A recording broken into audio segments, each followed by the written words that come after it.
Loved getting to view this from the filmmaker character's viewpoint. It just captured the environment, the people, and the movement through his perspective and vision. I felt like I was almost on the creative team of what this character was creating due to the intimacy and being shared into like these home video like shots for some. The characters felt very authentic and well fleshed out.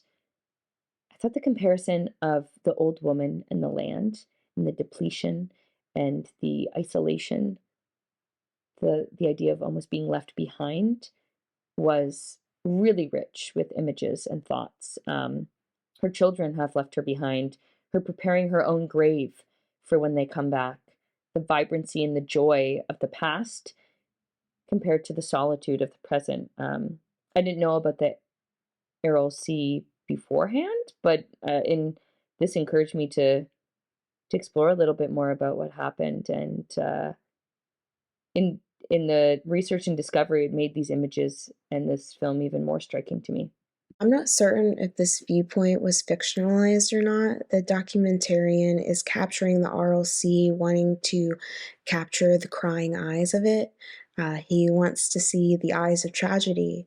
His navigator does not know where to guide him, doesn't know where to take him. He eventually takes him to his sister's home, who is a recent widow, and you see the point of view of his camera on this journey as well as his. And it's separated by these film visual effects. You see them visit a gravesite. They visit family, and the sister yells at the photographer, telling him to turn off his camera, for this moment is sacred, this place is sacred. She cooks them dinner, and you find out that her kids are married and gone. Um, and they find that her wedding dress is hanging in the other room.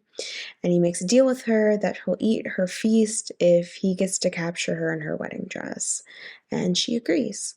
So during the shoot, she questions, who will see this photo? And they have this dialogue of how the answer to that is really unknown, how people these days usually pay more for famous faces in newspapers.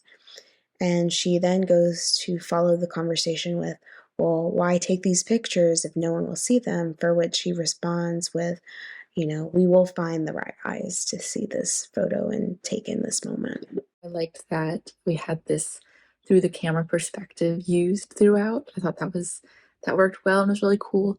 Um, and I liked the fact that we felt this loss of the lake through this aunt character, um, through her photographs and through her walking through the graveyard and saying goodbye to all these fishermen that used to work at the lake and all these friends, and seeing the pictures from her heydays of swimming in the lake, fishing, and just to realize that it wasn't just a lake, it was people's livelihoods, it was people's way of life, it was their leisure.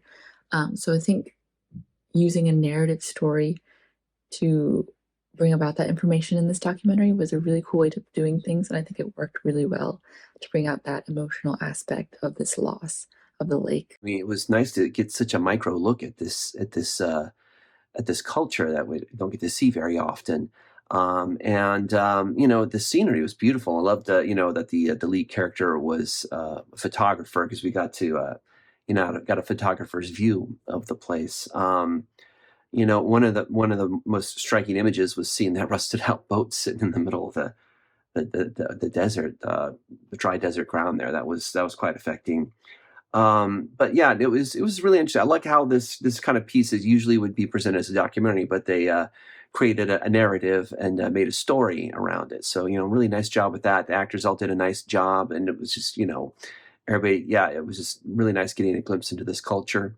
Cinematography was really great. A lot of those choices were really interesting, and I think you got some really cool shots of this, you know, dried up lake, this salt desert, and having these like, moments where it's, you have boats and where water should be, and I think it was also really creative to place a story over this instead of having it still be informative, rather than just a straight documentary. I think it makes it takes a really creative approach to a story like this, and it makes it really fun and interesting to watch.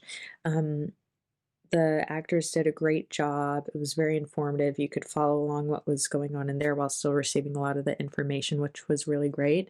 And it reminded me of like any kind of like historical fiction or something like that, but with a more scientific take, which is a fun twist to, you know, relaying this kind of information. You have this kind of dual image almost of what he's seeing kind of behind his camera, but like as a video still instead of just stills, at least until the very end.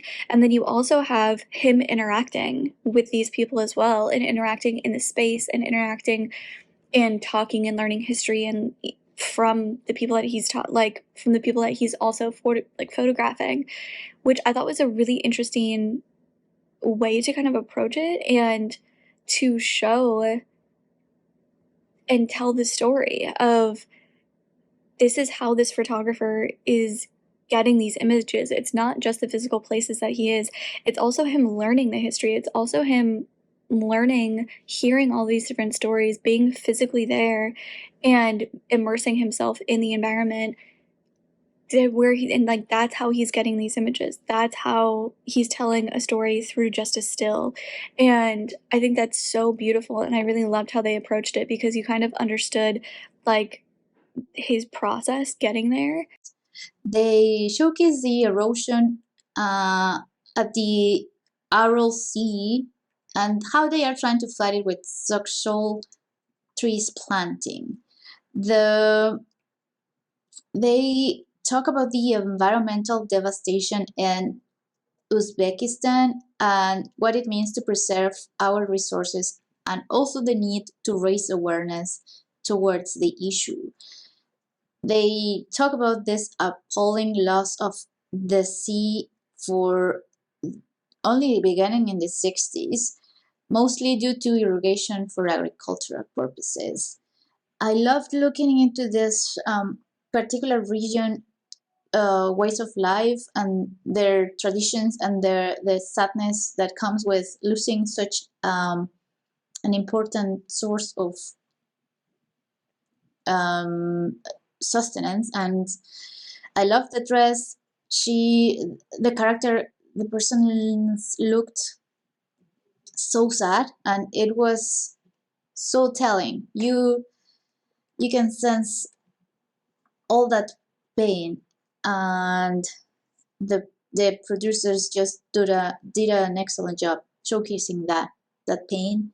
And I love the dress, and I love the story behind the whole trip to the region.